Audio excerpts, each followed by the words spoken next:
a holistic approach to kidney well-being. So, doctor, I'm going to hand over to you, and please go ahead. Thank you so much. Thank you so much for having me. Hello, everybody. Good morning, afternoon, evening, from wherever you're joining us.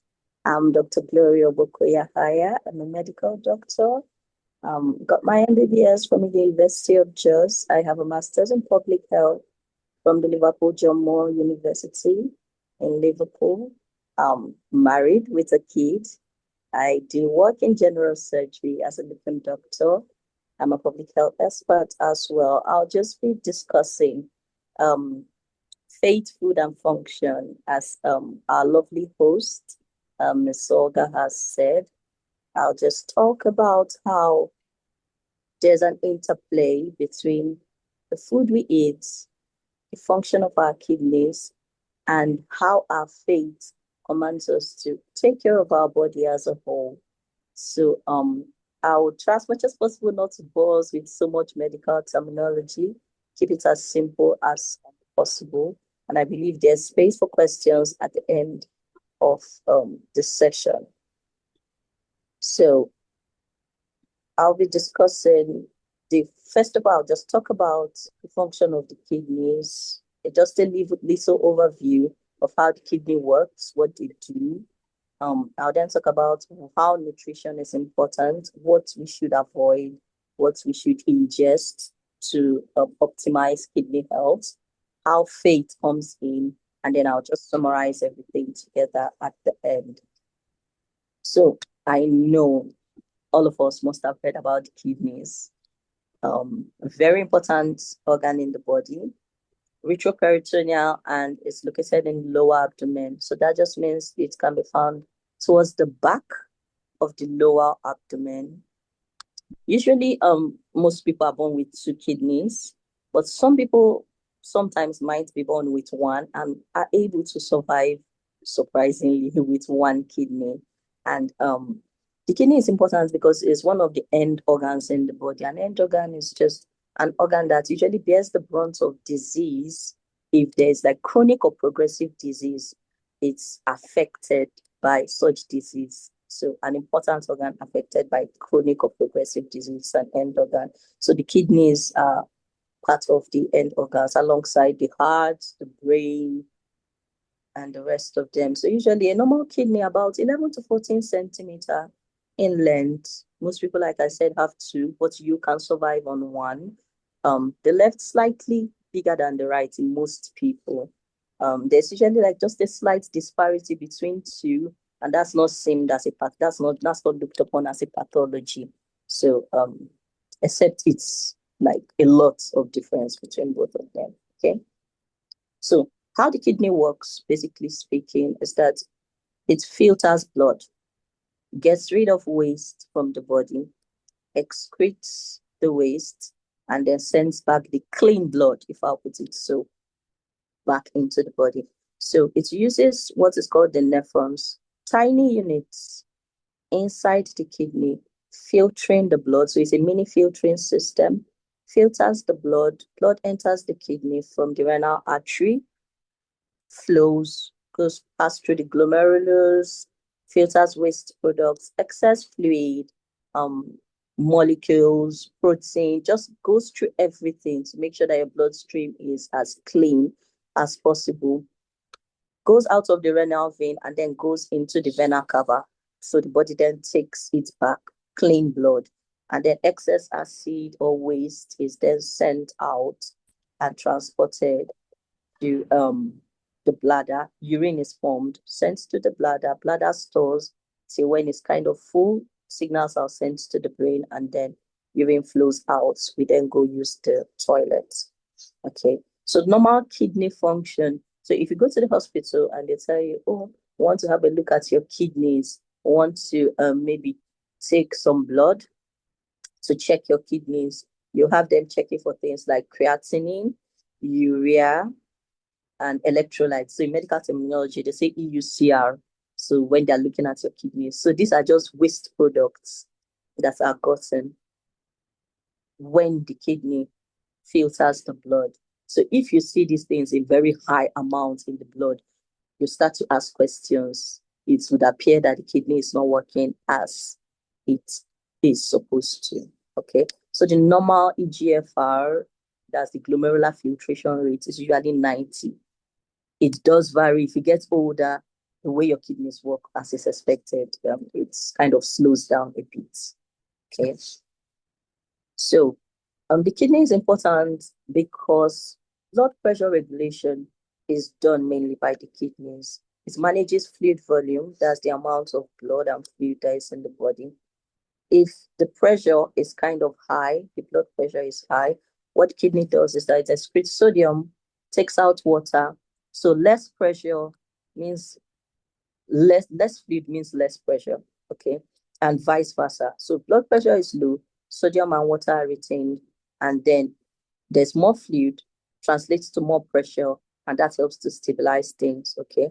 Also, it releases hormones. So these hormones cause vasoconstriction or vessel constriction. That's just reduces the size, the circumference of the vessel, and also fluid balance.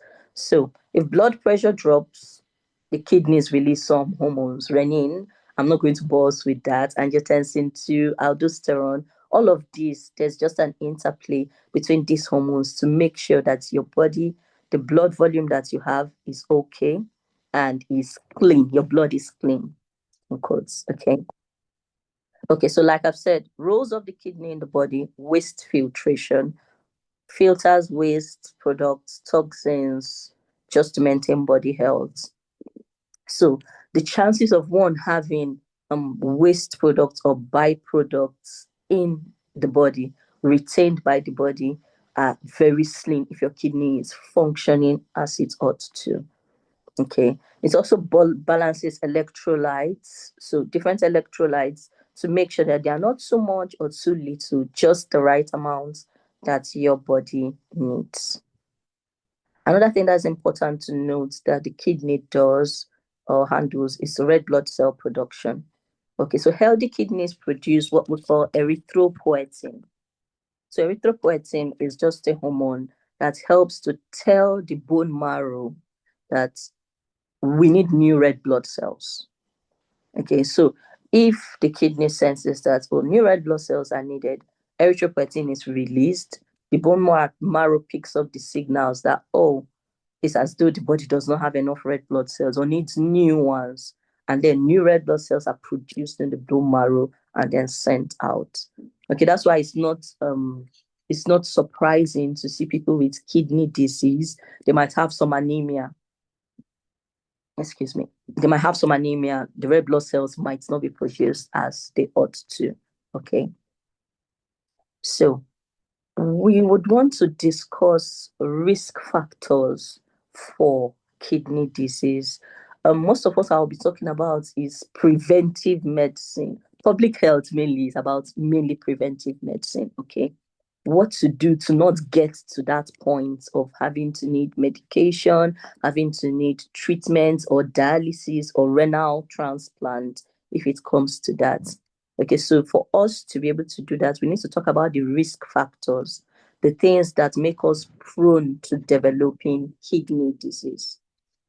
Okay, so we have risk factors such as chronic diseases. So if you have an individual with diabetes, high blood sugar, what happens is that it damages the kidney, especially over a long period of time. So you would have someone that is having diabetes or high blood sugar. Little by little, the kidneys start to leak proteins.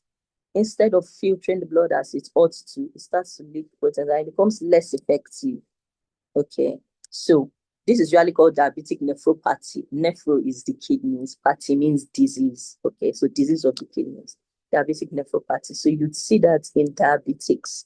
So you'd hear your doctor, if you are diabetic, you'd hear your doctor say, we need to keep a tight control on your glucose because of your kidneys, especially if that is going side by side with your blood pressure being high.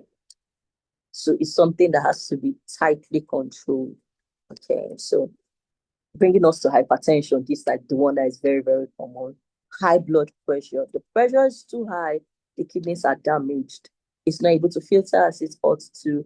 Blood vessels are damaged because the pressure is too much for the blood vessel. So you have a blood vessel, maybe having a circumference like this, and you have something pounding on it with so much force. Before you know it, it starts to harden, it starts to narrow, starts to constrict, okay? And fluid starts to build up.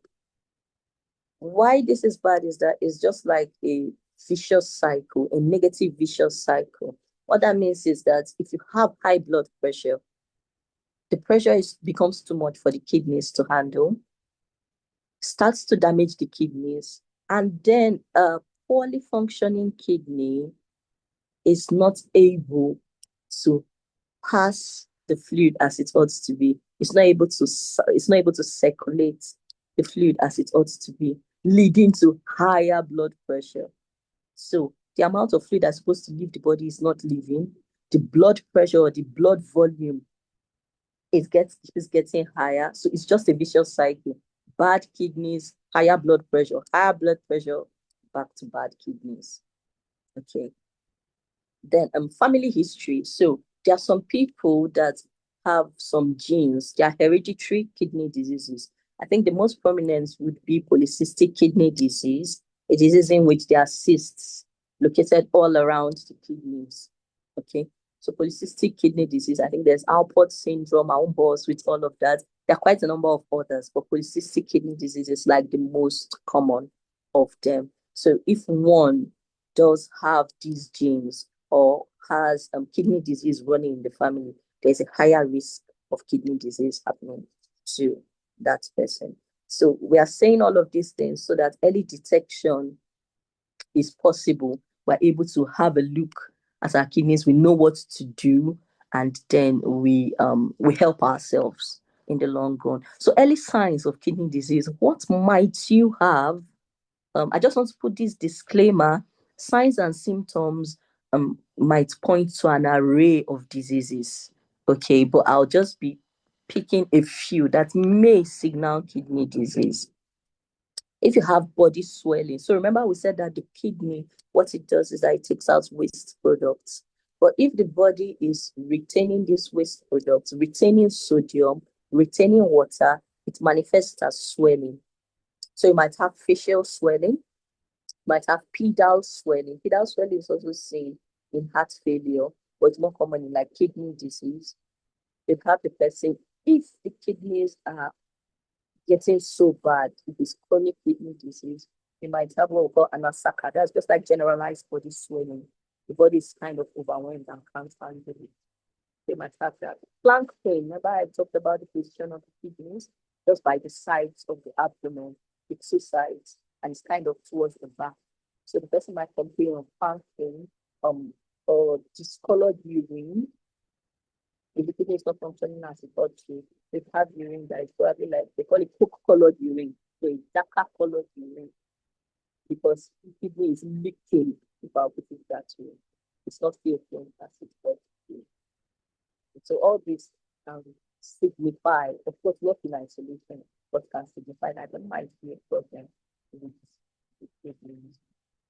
So having said all of this, I think we've laid like a little foundation to discuss the principles of kidney wellness. Just discussing the principles of kidney wellness. So I would say what we are to eat, what we eat or what we ingest. We shouldn't be taking anything that should put unnecessary pressure on our kidneys. Amount of water or fluid that we take in. So adequate hydration, very important, can't be overemphasized when it comes to kidney health. If we also manage chronic conditions properly, such as blood sugar or our blood pressure, if we manage these conditions properly, our kidney is less exposed, okay, to toxins, less exposed to progressive damage. Yeah.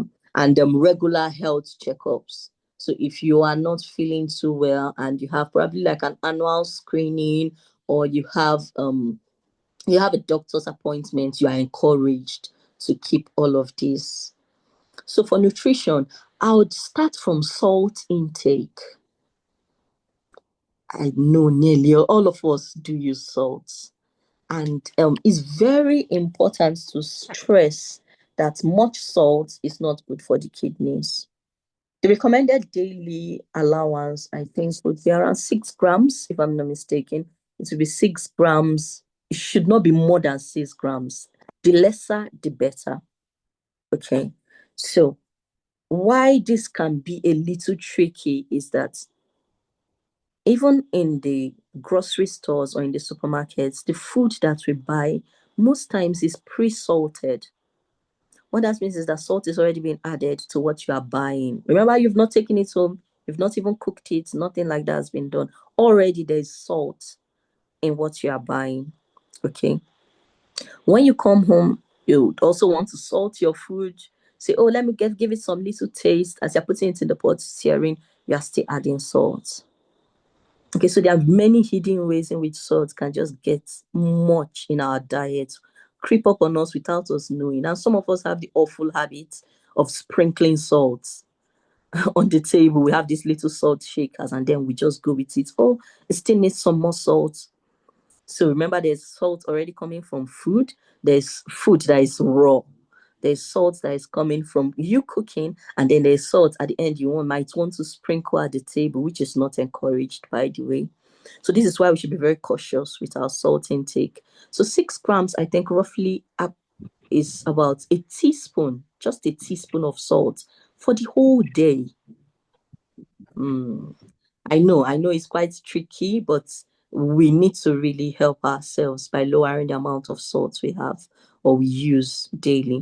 Salt is hidden in processed foods, lots of processed foods, olives, cheese, curry paste, smoked fish. I know there are a number of Nigerians. I'm Nigerian as well. There are a number of Nigerians here on the call. We do love smoked fish, especially for our soups. Smoked fish is usually salted. That's just part of the process. They salt it and then it is smoked. Okay. So all of these things have a way of getting the salt in our system increased. So there are many ways for salt to get in. So we need to watch out so our salt intake is not that much. Increased salt intake leads to higher risk of, we know this, cardiovascular disease, stroke, kidney problems, like I've mentioned, diabetes. So the list is very long. The less salt, the better. That's the general rule. So, and it's something that can help you in store is that when you go shopping, there's the amber system. So what that means is that on each of the goods that you are buying, you see the color codes of the major nutrients in these foods. The salt, the fat content, the sugar content. Red is for high, orange or yellow is for medium, and green is low. Okay, so you might want to, when you go in shopping, have a look at these things. It won't take just a few seconds. If you see everything in red, you know that's not something you should be buying. And if you are buying it, it will just be maybe once in a blue moon. You don't want to make that part of your diet, like your regular diet. So that helps in cutting down the things that we buy that are like very salty. So you'd say, Dr. Glory, if we're not putting salt in our food, how are we going to get flavor? I mean, the food has to taste good. So what I would advise is go just have a go at herbs and spices, lemon, black pepper, garlic, turmeric, cumin. Explore with spices, such that when you add your salt, you have other things coming in to give a bolder flavor to the food without having so much salt in it. Okay, so explore with your spices. We've talked about limiting the amount of salt that you put in when you are cooking, checking food labels. There are also some low salt variety of foods. So you have low salt pasta sauce, low salt baked beans. Have a look at the labels. Go for those variety, not just the normal ones. So you see it boldly written on the cans or the containers. That can help to cut down your salt intake. So if you're buying tinned fish, those of us that love mackerel, those of us that love Titus, they'll say it's fish in brine. That's fish in salt water. What we advise is go for fish in water or fish in oil. That's just slightly better. So we are finding different ways anyway to just cut down the amount of salt here that is getting into your body. If you're snacking, fruits and vegetables are the go-to option rather than like very salty crackers, which most of us tend to snack on. Okay. So next we'll be talking about hydration and its impact on kidney function. We've discussed a little about salt intake. Hydration, we need to take a good amount of water. I think the recommended is about 1.5 to 2 liters daily. Okay, why this is important is that it supports waste removal. The kidneys are able to function properly, send out the waste from the system, prevent kidney stones. Okay, so this helps to prevent kidney stones if you are keeping yourself very, very hydrated. Okay, so this helps to prevent kidney stones. 1.5 to 2 liters per day. This is what we recommend. It's hard to get the amount of water if you are not intentional about it. So what we say is get yourself a bottle that's about 2 liters, fill it up in the morning, keep sipping throughout the day. Towards the end of the day, there's a high chance that you would have had the amount of water that you ought to. Okay, so drink more water. You can get some teas, so like green tea, like some Twinings, I know does good green tea. Okay, so you could do Twinings, get some green tea, just little coffee. We are not really we're not really encouraging so much coffee intake, but anything to get water into your system, but not so much salt and sugar at the same time. Which brings me to the next point. Avoid smoothies and all these, except these homemade smoothies. But you know, all those store-bought smoothies and juices, yes, they do have water, but they have an insane amount of sugar in them. So it's like it's counteractive. It's just simply counteractive. So we say limit those. And if you're tired of just taking water or you find the taste too boring on your palate, what you can do is to flavor your water with fruits. So slices of lemon, slices of orange in your water just gives that hint, that fruity tinge to your water, and that may help with water intake. Avoid fizzy drinks. I know we all know this. Fizzy drinks they are not it at all. Just so much sugar, empty calories. Avoid fizzy drink or pop, as they say. Increased weight, they really don't do much for us. As much as possible, do avoid. The next will be balanced meals. So when you are eating food, you'd want food that is going to help your kidneys or food that is going to reduce the chances of your kidneys being overburdened. So antioxidant rich foods. So we have foods that are the grains. The grains are like the holy grail of nutrition. Kale, spinach, anything green that you can think of that is a leafy vegetable, help yourself. Cucumbers, also berries and legumes, beans, seeds. You have granules, cashew nuts, so the nuts, the berries, strawberries, blueberries, blackberries. So these are antioxidants rich foods. These are good foods for the kidney. Okay, this is what you'd want to be eating. A balanced diet, I think we might know what we mean by balanced diets. A diet that consists of the nutrients in the right proportion. So what we usually advise is you have a plate, divide your plate. Half of your plate of the food on your plate should be vegetables. The remaining you could divide into two. A fistful for carbs. That just gives a rough idea of how much carbs you should be eating. So you look at your feast, and then that should be the amount of carbs on your plate. And then the remaining should be proteins. Tofu or awara, as they call it in Nigeria, chicken, fish, all of that. So this gives you an idea of how your plate should look like at meal times. okay, to support the health of your kidney. Limit processed food. I've touched on this before because processed food has a high amount of salt, high amount of saturated fats.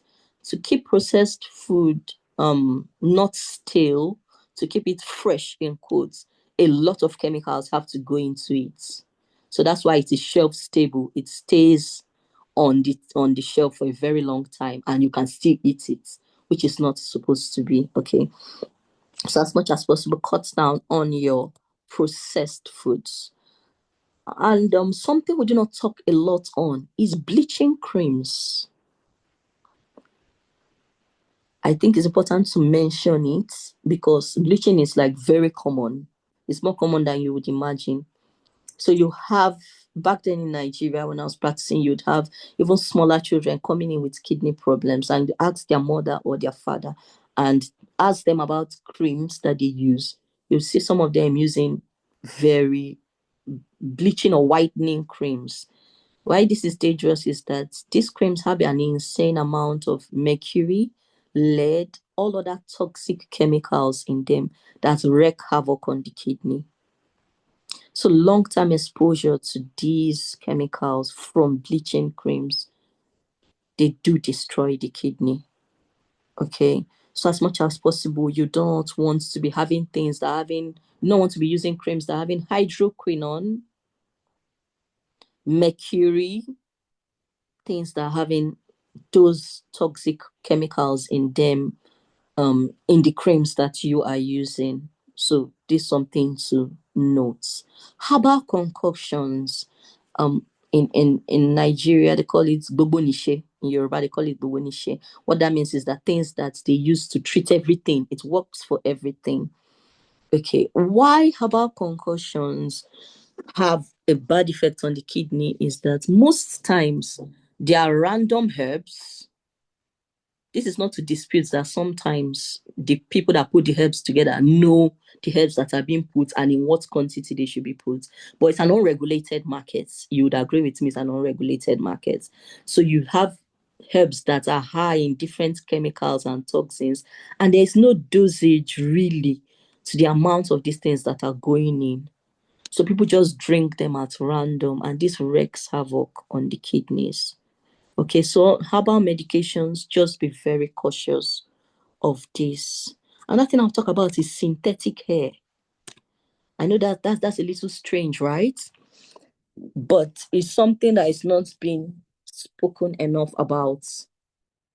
So I say, especially for the ladies, we love our synthetic hair, love your braids, your boho braids or your lemonade braids, whatever style you rock, you really like them.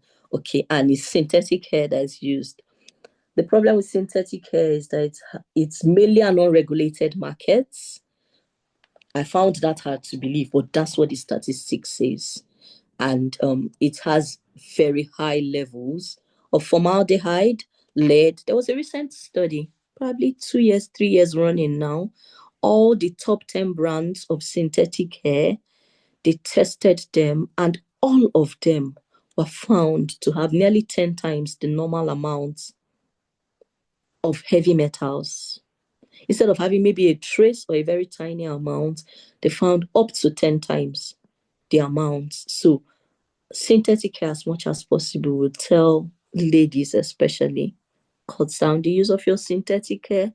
Somehow it can affect your kidneys. Yes. So there are options. Human hair has less chemicals in it. So your human hair extensions, that is preferable. There's also something that's called rebundle, if I'm not mistaken. Rebundle is made from banana fibers. So it is hair extensions, but made from recycled banana fiber. So that can be an option. Also, if you're still using your synthetic hair, you might want to do an ACV rinse. That's an acid cider vinegar rinse. It just removes the surface toxins or surface chemicals. And don't carry your hairstyles for too long. You can't be carrying your braids for 4 months, for 3 months. Keep it short and use your natural hair. Explore natural hairstyles as much as you can. Okay. So this is where I talk about the influence of faith on our kidney health. So we can draw some lessons from Daniel chapter 1. So in Daniel chapter 1, you see Daniel, a child of God, a Jew, taken from his home country. And then he comes to the king's palace. And Daniel chapter 1 tells us about the decision of Daniel to not just eat anything and everything. He demonstrated self-control in that he said, okay, give me vegetables, which brings us back to our vegetables that we've been talking about. Very important. Give me vegetables, give me pulses. Okay. And at the end of 10 days, when they looked at him, he was in a better health. So long before the vegetarian diet started, I can beat my chest and say from the Bible, we can see that there's always been pointing to vegetables and having a clean diet aids our kidney health, aids our health all over. Okay, so the Bible also instructs us that our body is the temple of God.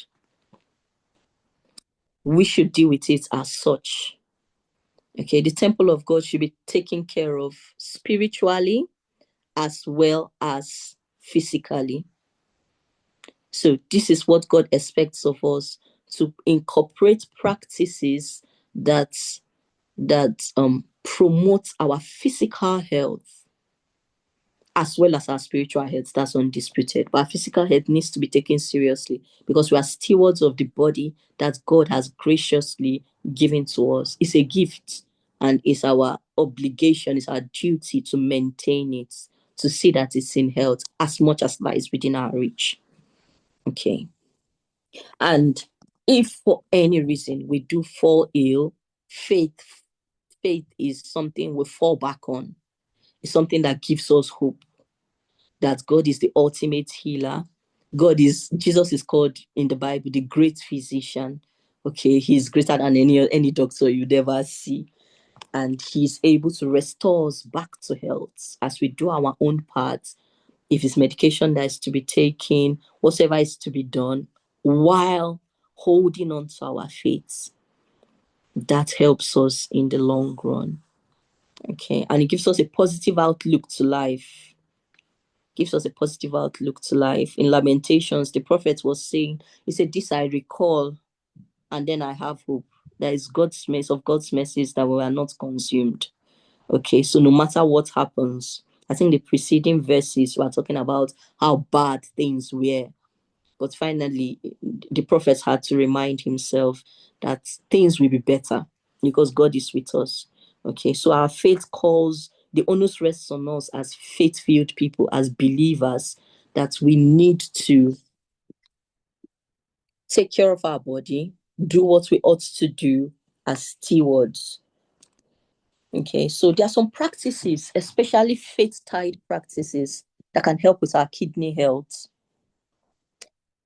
Sometimes it's not like a very direct link, but I'll explain how it's all tied up together. So meditating on the word, we have to be specific, not just zoning out or humming. No, we're talking about meditating on the word of God as a child of God. What the word of God does to you is that it reduces stress levels. As a Christian, you can bear me witness that when you read the word of God, you feel refreshed. You feel better. You are able to make better choices. You are able to remember God's commandments. Okay, so God's word helps us, reminding us of self-control, which is a fruit of the spirit. So we don't just take up anything and eat and damage our kidneys.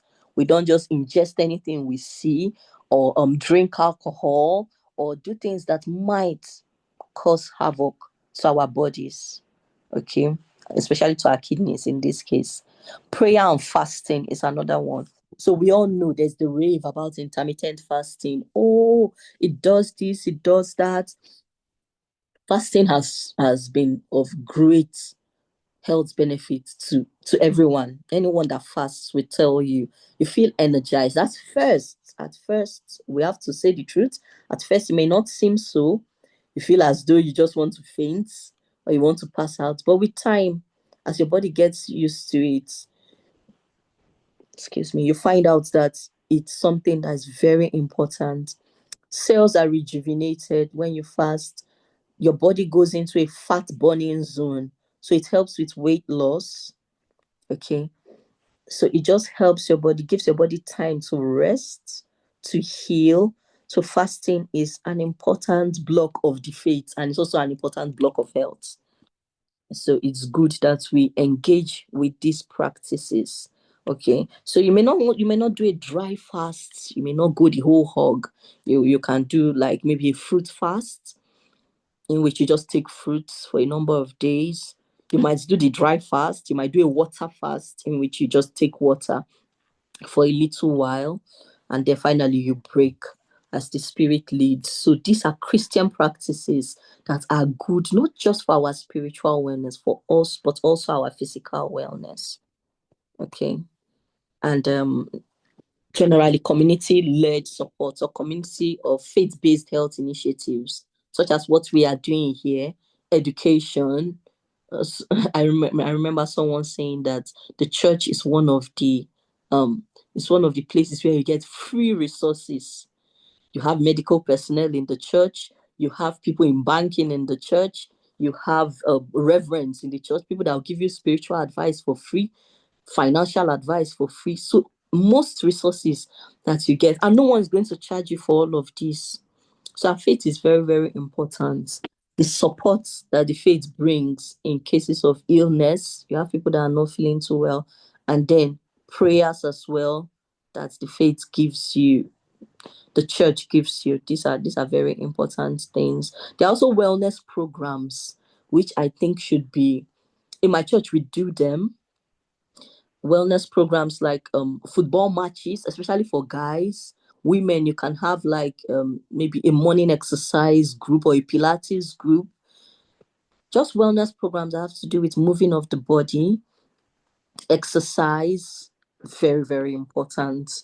The church could also pilot that. Okay, so wellness program in our church, we do football matches, I think every month, if I'm not mistaken. And that's running on the field, that feel good hormones that are released, putting your body under subjection. These are things that are good for our health and as well for our kidneys. Okay, so in summary, nutrition, lifestyle, and faith are intertwined. There's a very important relationship between all of this. Balanced nutrition, as much as possible, eat right. Do the right thing by supporting your kidneys. Say no to alcohol. Say no to things that will damage your kidneys. Eat homemade meals as much as you can. You can batch cook. You don't need to cook every single day, especially if you do live outside of Nigeria. If you are staying in the UK, you could batch cook, or if you live in a place where there's constant power supply, you could batch cook. Homemade meals are very good because you know what's going into them. Has less chemicals. So regular physical activity is another thing, like I've touched on before. The recommended, I think, is about 30 minutes every day for 5 days per week. You could do low impact walking. Doesn't have to be something too stressful. Start from walking. Walk 10 minutes a day. Walk 15 minutes a day. As time goes on, you can incorporate cardio. You can incorporate heat sessions. You can do all of that. Get on a treadmill. Okay. Stress management is also important. Sleep well and have good rest. Okay. And spiritual practices, like I've talked about, that's the fasting, prayer, meditating on the word, self-control when it comes to the things that we ingest, and us being generally cautious about what we eat.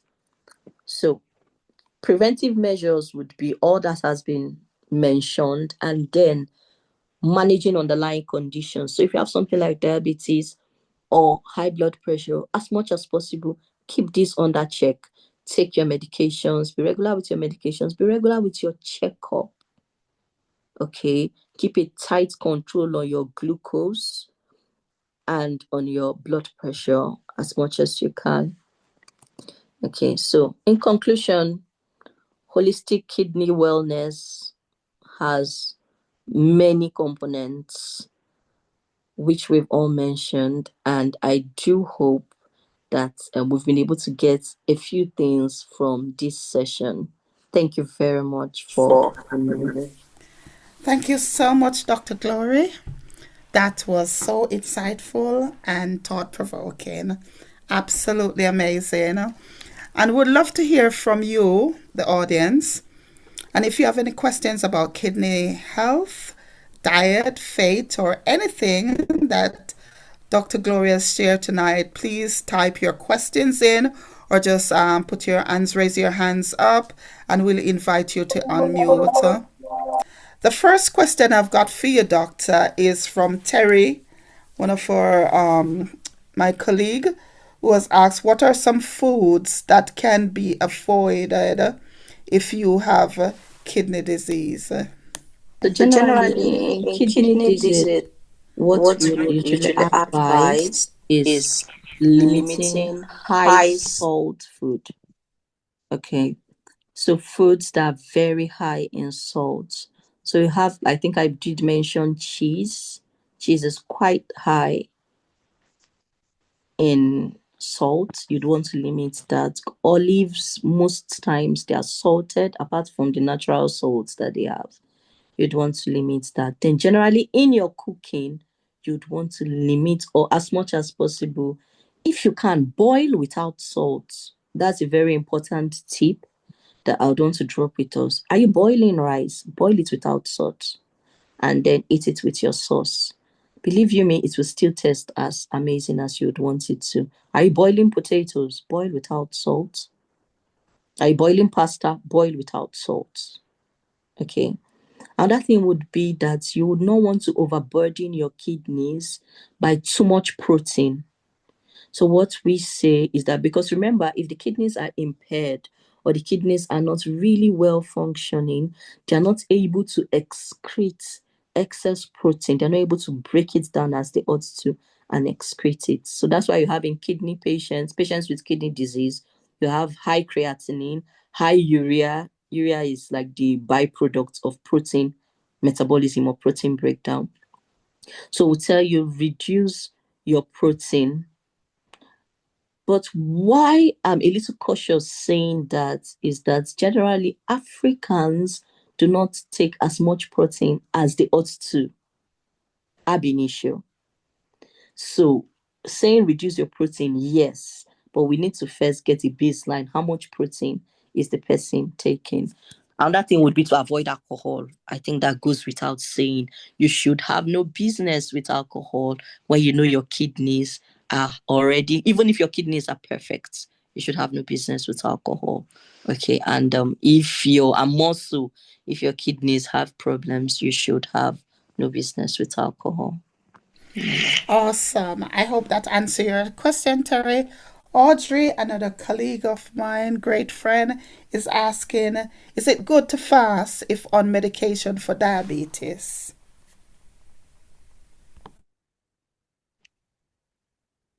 Yeah, so it's quite tricky. Okay. It's quite tricky because usually medication for diabetes is usually taken with meals. But as someone who has relatives with diabetes and patients with diabetes that do fast, what I can say is that if you are going to fast, you might have to omit. First, your blood sugar has to be, your long-term control has to be quite good. HbA1c less than 7, that's a good place to start from. Okay, so you might have to omit your medication, because what happens is that if you are taking blood sugar lowering medication, you can't be taking that without food in your tummy. That can tip you to hypoglycemia, that's low blood sugar, and that has many complications on its own.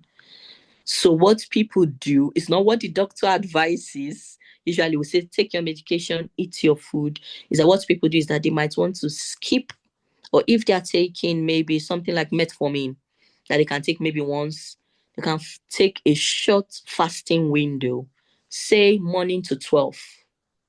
You fasted for 6 hours, apart from fasting all through the night, you just stretch it a little. And then when you have to take your medication, obviously there would be food in your tummy. You've broken your fast by then. So this is some of the ways people with diabetes do tweak. I have close relatives with diabetes, and that's what they do. They kind of tweak it to get the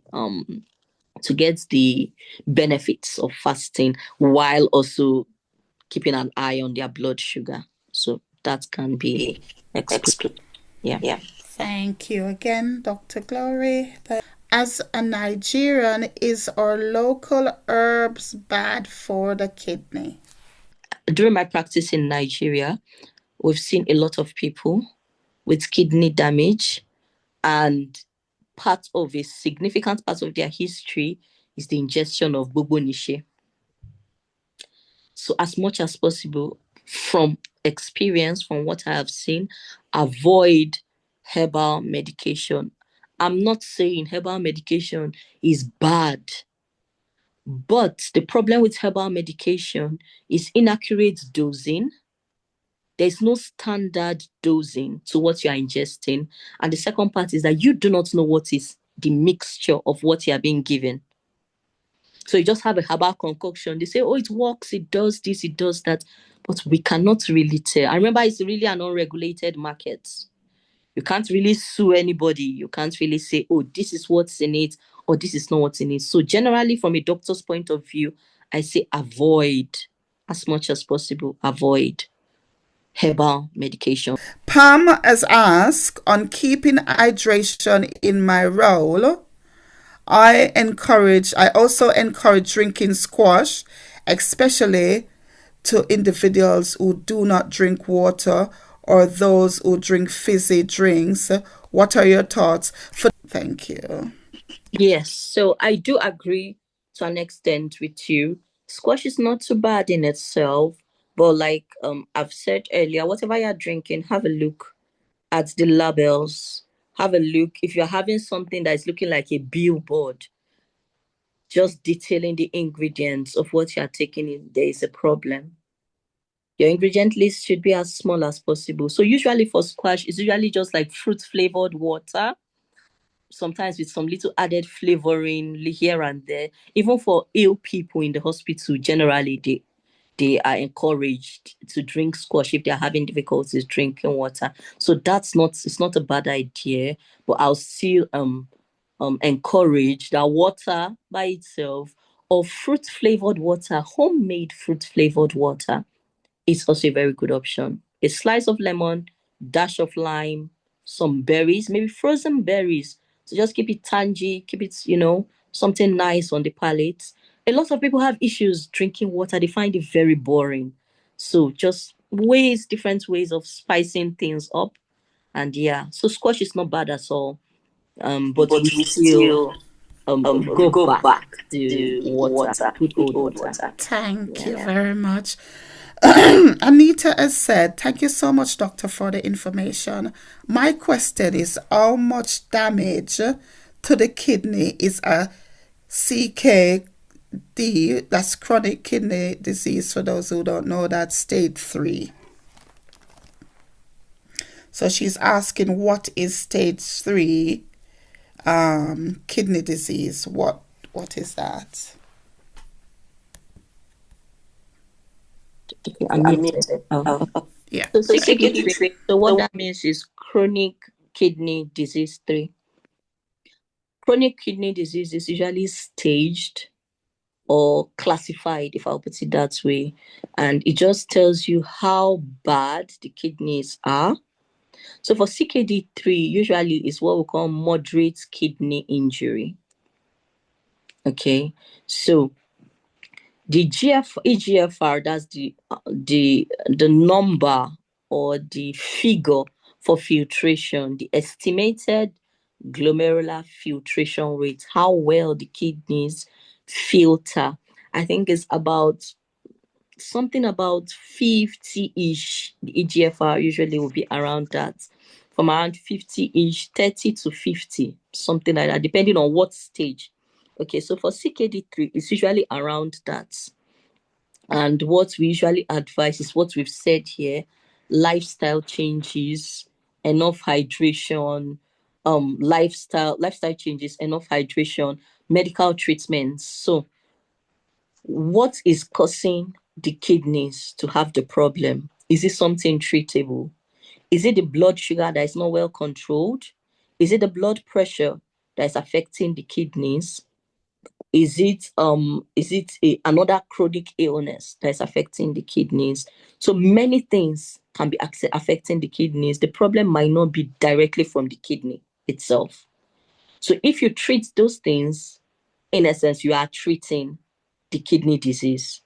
So if you manage underlying chronic conditions, what you can do is to prevent it from worsening. The kidney may not recover 100%, but it will not get to end stage renal disease. That's when what can save the person is a dialysis, okay, or a transplant. Dialysis is just for the short term, but the main thing would be a transplant. Yeah. So I hope that's shed some light. Brilliant stuff. We're going good. We're going well. Apart from Yvonne, so Yvonne Roberts Foster has asked, apart from blood pressure medications, what else can you lower your blood pressure? Yeah. Apart from blood pressure medications, what else can help you lower your blood pressure? That's it. Yeah. Lowering blood pressure, apart from medication for lowering blood pressure, active lifestyle helps your blood pressure. Okay, so when we talk about that active lifestyle, exercise helps your blood pressure. Eating right, so eating right, like we've mentioned earlier, whole grain diets, less of processed foods, whole grain diets, complex carbs. These are carbohydrates that are not easily broken down, something that can last in the system for a while. So you don't have just very quick spikes of sugar and quick drops of sugar. So you have complex carbohydrates that take a while to digest in the system. Those are very good. Low fat or low dairy products, you can incorporate some of this into your diet. So naturally, that helps you with blood pressure control. Losing of weight. If you are overweight, a better blood control or a better blood pressure regulation can be achieved when you do lose some weight. So generally, I would say a better lifestyle choices, less processed foods, whole grains and vegetables, low fat milk, low fat foods. All of these help naturally to reduce blood pressure. But it's important to state that if you've been diagnosed with blood pressure, in as much as you're taking a natural approach to things, as much as possible, get on your medication in tandem with whatsoever you are doing at home. So you have us attacking it from all. Asks, how long should we go on dry fasting? And I'm going to add that to next question also is, what is AKI? So for fasting, for dry fasting, usually we would say it depends. Okay. But generally, people tell you a 3-day dry fast, most people are able to manage that. But what I usually advise, erring on the side of caution, if you are doing a dry fast, at the end of the day, break. People with higher spiritual authority, like pastors, reverends, we have our reverend here. Most times I'm sure that they still go long time without eating. Some people 2 days, some people 3 days dry fasting, and they can tell us that they are still fine. But from a medical point of view, we tell you if you're fasting throughout the day, as much as possible, break. Evening, have a little thing in the tummy. The next day, you can continue again. And yeah. Okay, thanks very much, Doctor. We are very grateful. I've got two quick questions. As an African, we are used to eating eba, amala, fufu, and co. To what extent do the intake of this type of food affect our kidney? Number two, at what time is best? Some take it in the morning, some in the afternoon, some in the evening. What's the best time to have these particular heavy meals? Thank you, sir. So, our traditional foods, usually on a general note, they are not bad. Where the issue is that the amounts that we take, they're usually calorie dense. What that means is that they have a high amount of calories. And usually you'd see someone eating as if maybe eating a mountain of swallow. You see someone taking a big wrap of swallow. Okay. So most times we'll say African foods, they are lovely. They have high fiber. I know for a fact, Gary does have high fiber in it. Same with fufu. But the issue would be portion control. We would say carbohydrates, like I said earlier, the fist of your hand is an app is just like an approximate amount of the amount of carbs you should be taking in. So food, African foods, but taken in moderate amounts. Moderation is key. Okay. Then another thing I would want to add, as much as possible, if you're eating fufu, if you can make it, it's better. Because what I think BBC did a documentary on that. Fufu nowadays, what people do is that they put in detergent. It's widespread practice. They put in detergent to increase to quicken the fermentation process. Sometimes they put paracetamol as well. So paracetamol and detergent. Detergent is the one that is the main one.